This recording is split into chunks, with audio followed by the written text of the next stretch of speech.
Hi guys, Phantom GG here, and today we're going to talk about the predictions we had, where we were right and where we were wrong. So, Aatrox and Renekton, we were right on the money here. I think pro players should consider more Renekton games into pro play. As for the reason why we don't see much Renekton in pro play, it's because pro players just know how to not int, basically. It's very rare to see a pro player have anything more than 2 deaths before lane phase is over. It's very rare. It's uncommon. Pro players know how to avoid pure raw early game champions. We see cases in pro play with champions like Akali where her early game is just too good and can be very abused by pro players. So there are the exceptions, but overall the core thing is that pro players know how to not int against early game champions, which is why Renekton is most valued in pro play. Um, Camille we're seeing a lot of. We did say that Camille would be one of the better top winners of this patch. Champions, I think right off the mark we might be overhyping. I think Kennen 100% deserves his S tier placement, but I think Nico can be put down here. And I think as you look at the Riven data, Riven could also belong down here, but still very good for solo queue. Nico's going to be more pro play focused, and even at pro play, we're starting to see a lot less Nico. Not a single Nico game in 9.16, and for 9.15, if we just want to talk about presence, Nico is actually already. Actually, where is Nico? I don't even see Nico. I even see more Renekton than I see Nico. Ah, here she is. So I think people are just starting to finally figure out the weaknesses of Nico, and now that we know how to play against Nico top, she is going to go down to the A tier. As where she's still valuable for pro play, specifically pro play, is the fact she can be flexed, and people in pro play love flexing things because it just makes it harder to counter. But that being said, I think people finally understand how to fight Nico. So I think we were off the money here by a long shot with Nico. We could put Nico down to the A tier listings. We could put Riven down to the A plus. I thought her nurse wouldn't mean that much, but they do. And I think Camille deserves her rightful spot up here. I think Camille is very good. We see her in both pro play and in amateur and in solo queue. So I think it's actually silly to ignore Camille's presence. We don't see her that much in pro play. She's like number 1, 2, 3, 4, 5, 6, 7, 8, 9, 10. She's like number 12. I don't think Kiana counting is a skew data, so she's probably like number 11. So that's still almost top 10. I think the reason why we don't see as much Camille is because just hard championing that pro players probably don't put a lot of time into practicing versus the other more simple things that there is to pull off. Another champion that we may be underhyping, so Gameplay is in top 10 for most played and has a really decent play rate. The reason why I underhype Gameplay a bit is because I still am very skeptical about his lane phase. But I think if we keep him A tier at this point, we're just being biased. And we don't really have much things to argue against him. I think his poke is decent, his mana is decent, his scalings are one of the best in the game. So Gameplay definitely deserves a spot up here. A champion that we also probably underhyped a bit is, well, I did post a video, but I did make a video where I gave my thoughts about Pantheon. I thought he'd be a good. Pantheon has been a roller coaster. Like, he came in with high expectations, then he was really bad, and then people learned how to play him better, and now he's okay. But I think when you compare him to the rest, I think he does beat most of the B plus tier champions, and he beats almost everybody here. I think he does belong in the A tier, but I don't think he's broken. I think he's just good. Good, not broken. Um, as for any other champions might be overhyping or underhyping that we need to correct, I guess Akali just belongs up here. I think Akali 100% belongs up here. She is due for nerfs, so we'll see how those nerfs hit her. But as of now, until those nerfs hit, Akali is one of the best top winners in the game. She doesn't have anybody who hard shuts her down in lane phase. She's very hard to gank, and if you're just a master Akali player, you can do God's work on this champion. I would say this is definitely a lot more fair. As for B champions that might belong into the B plus family, Darius is really good. We're just talking about solo queue. Mordekaiser is alright if we're just talking about solo queue, but then again, people realize that QSS suck is good against him, so maybe not.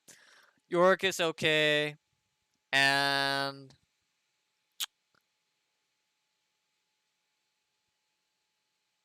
I think Victor top can still be pulled off, but you really don't have much reason to play it. I'm gonna keep in the B tier section just to remind myself it exists, but Rise can go down here. Actually, Rise top. No, Rise can go down here. Just doesn't do enough, and he's not really what you want for the top lane meta at all right now. If Hana meta swarming, Singed, however, Singed actually with the bus 100% belongs up here. Mundo's lane face is still too weak. And overall, this is fine. This is definitely a way more accurate representation of the top lane meta right now. Let's just delete this. Change the title. Patch 9.16. Top lane. So we can save this.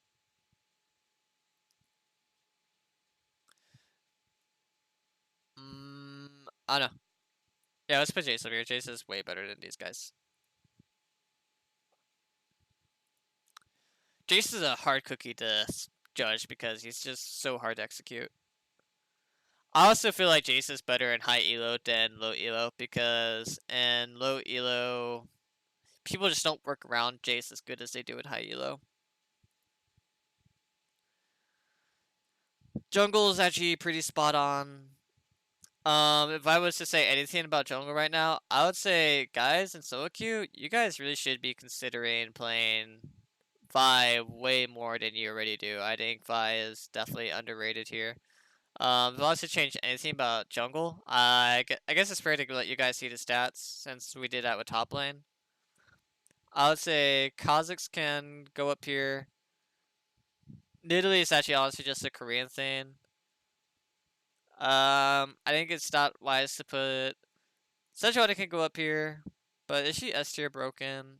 Honestly, I think not. It actually hit her solo queue by a lot, these nerfs. If we go to Diamond, Jungle. The only reason Sejuani gets to stay up here is because she's basically the only tank in the game that you get to play, and everybody else is just really bad. Graves Bust, people are actually starting to realize how good they actually were, so we can put him up here.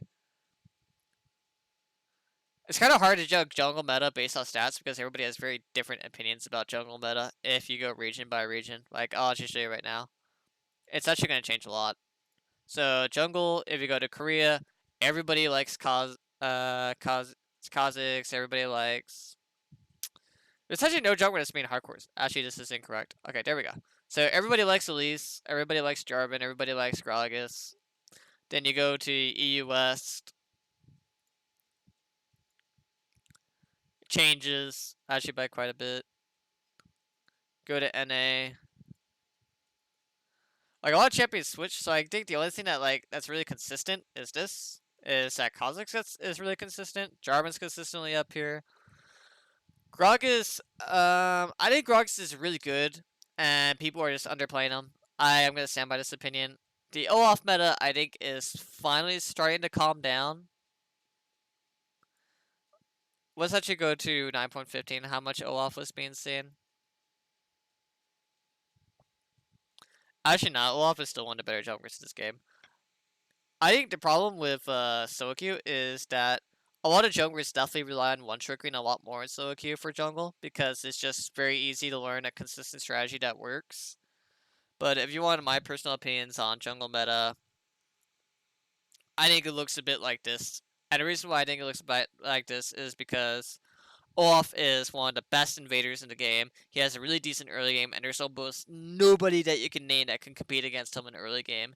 And then his late game scaling is actually really decent because with his ultimate, he doesn't care about Sejuani's ultimate. He doesn't care about Hecarim. He doesn't care about basically anything that has CC. He doesn't care about. You can't stop him from running at your ADC and just murdering your ADC. There's literally no way to stop him while he's in ult. And then Elise, unrivaled early game, great tower diver, just really decent AP pick. And then Gragas, the king of resetting and starting fights, but one of the hardest to execute because he has one of the few ults in the game that can literally ruin your teammates. Have a quick sip of water.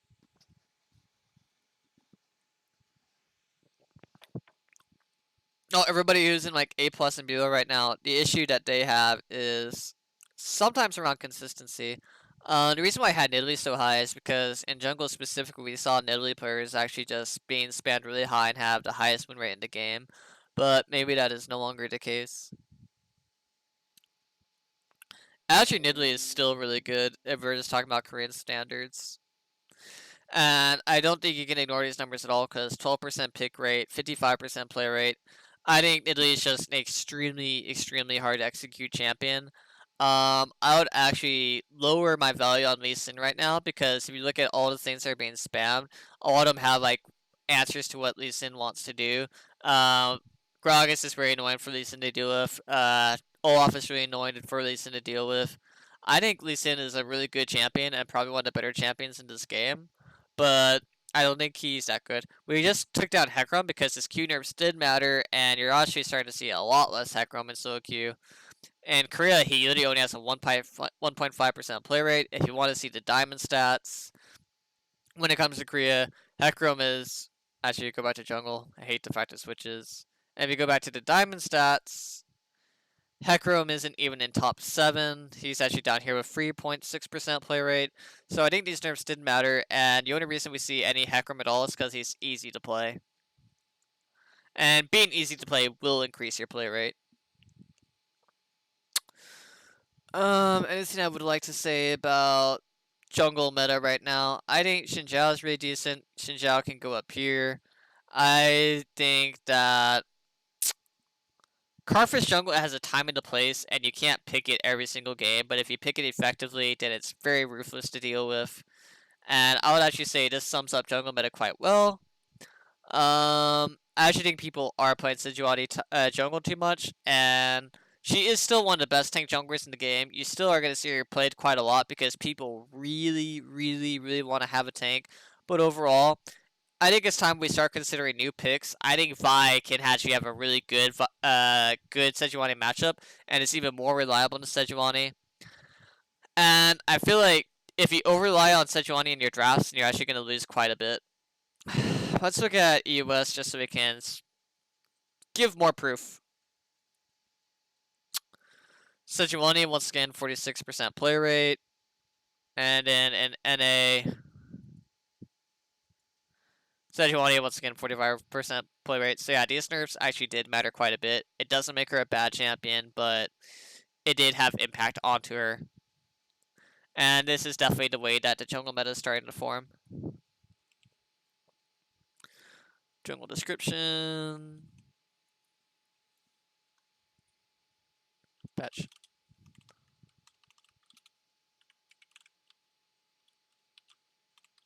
I know people really prefer Tier List Maker, but my issue with Tier List Maker is that there's no way to edit it once you save it, and I really don't want to go through the hassle of rearranging champions every single time. I'll use Tier List Maker as like a final draft to like make pretty pictures for people to appreciate, but when it comes to like editing day by day, this is what I'm going to be sticking to because it's just easier to stick to. Moving on to mid lane. Where is mid lane? Here we are. So mid lane was actually pretty close, but the biggest thing you're going to see where I was wrong is I underrated how big a deal the Corki nerfs were going to be. Almost nobody is playing Corki anymore. The Corki, you don't even see Corki in top 7 anymore. You don't see Corki in top 10. Corki's play rate has dropped 2%, 47% win rate. Then you go by region, it's even more dramatic. If you go to Korea, mid lane, pick rate, it goes down to 2% play rate, 44% win rate. And if you go to Masters, it becomes even more extreme, where almost nobody in Korean Masters is touching Corki with a stick. I actually have to try to find Corki right now. Where are you, Corki? I literally don't even see him. He's not in top 7. There you are. Yeah. Play rate is actually fine in Masters. I mean not play rate, win rate. But play rate has dropped exponentially. Go to NA, and we'll look at both Masters and Diamond. Not even top 7 once again. Not even top 10 once again. 40% of NA is just dead. So I feel like with these nerfs, the only time you pick Corki is if you want a safe blind pick. And maybe for blind pick, Ari is just actually just a better option now. So I think this definitely drops Corki down here. Everything else is actually pretty spot on. Like, these are the best mid laners in the game by far right now. Yeah, I think this is actually very, very fair listing. If you want to see the rest, here it is. Oh, don't play Pyke mid anymore. I guess I can say that. Do not touch Pyke mid with a stick. Really good solo queue picks that I can actually rate higher is I can actually rate her and him higher with confidence. I would actually put Tristan into the A tier. And overall, I would say this is my thoughts on the mid lane meta right now and how it's forming.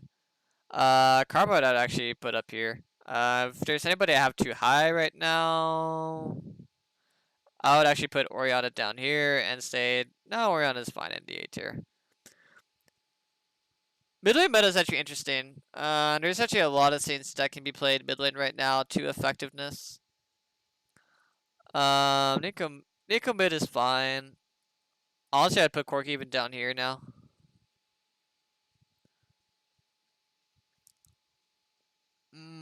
Did we rate Soul too high? Problem with Soul, that's kind of like a one-trick it or don't play it champion. I think Soul's fine once you learn them, but eh. Vel'Koz, we're probably putting too much praise in.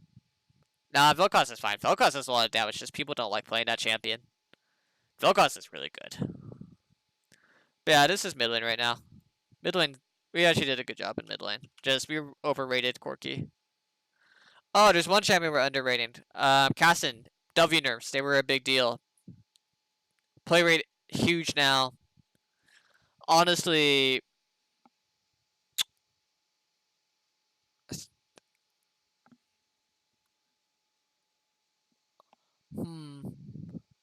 I would say put him in A plus. You can't put him in S tier because the thing is that he still has a really weak lane phase, really, really weak, and it's hard for players to get out of that.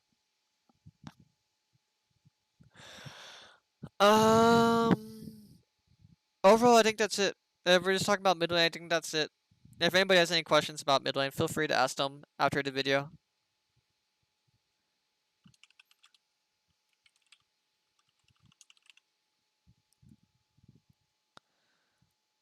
ADC and support are actually very easy. I'll open them both up at the same time. Okay. ADC, I feel there's not much argument you can have here. Overall, if I was to edit this at all, I'm gonna say this right now. Kalista, I'm never gonna grade Kalista by solo queue or solo queue. I'm strictly only gonna judge Kalista by pro play standings and duo standings. Kalista's really hard champion to grade because she's a champion that's basically invented only to be played by duos. So it's really hard to know how good Kalista really is, but from the fact that she's not being played that much in pro play, I would actually put her down here. I would actually put Miss Fortune up here. Twitch I think is actually kind of bad right now, and I would get rid of C plus altogether. Cannon's actually really bad, and I think can just and if you're not reckless, you don't have the right to play it at all. Vayne I actually think is really bad right now. If you want to see the stats, well, here you go. It's just why play Vayne when you can just play Kai'Sa. I actually remember just underrating him. I'll keep her in the B tier, but I wouldn't rate her too much higher. She's just overshadowed by Kai'Sa by a lot. Ezreal's fine up here. This is all fine. Yeah, I think this is an accurate representation of bot lane meta right now. And I don't think you'll have many people arguing against it. Saya and Caitlyn as the queens, and then Kai'Sa Jinx not far behind.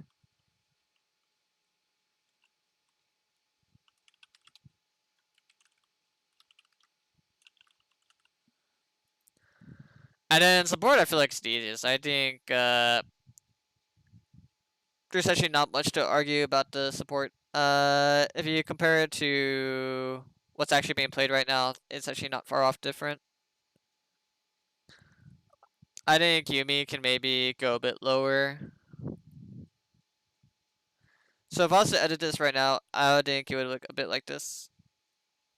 I think Rakana is probably one of the best supports in the game right now. Shana can go up here. Alistair goes down a little bit lower. Uh, Boom, and actually I'm just gonna show off the one I think is more complete. Cause I actually do have a really finished tier list for support. So if you go onto my Twitter and you see the original list I made for support, I think the list I made for support is dead on. I think this is actually a complete representation of support meta right now. I think the problem with Yumi, I think Yumi is like the ultimate champion to play if you're on a good team and just feels dead on useless when you're on a bad team. I think Yumi will never have like a 50% win rate or anything higher because she's just very worthless on bad teams and very abused by good teams. So I think her win rate will always be very, very weird compared to how good she actually is. Karma, a poking queen. Janna, really good at disengage. I think pro play should play more Janna. I think pro play's not abusing Janna enough. Tahm Kench just basically says, "Oh, you stunned my ADC, you stunned my carry. I change all of that with a single button. That's very good." Morgana, almost the same thing as Tahm Kench. Volibear has his niches where he's really good. Zyra, we should play more Zyra. And overall, I think this is very accurate with support. I don't think you'll see much people debating against it. But yeah, those are my thoughts on the current 9.16 meta. I hope everybody found this informative. If you have any questions, I can go into more detail. And I'll be more than happy to answer questions or even just have a conversation with you guys on Discord. Have a good day. Hope you found this informative.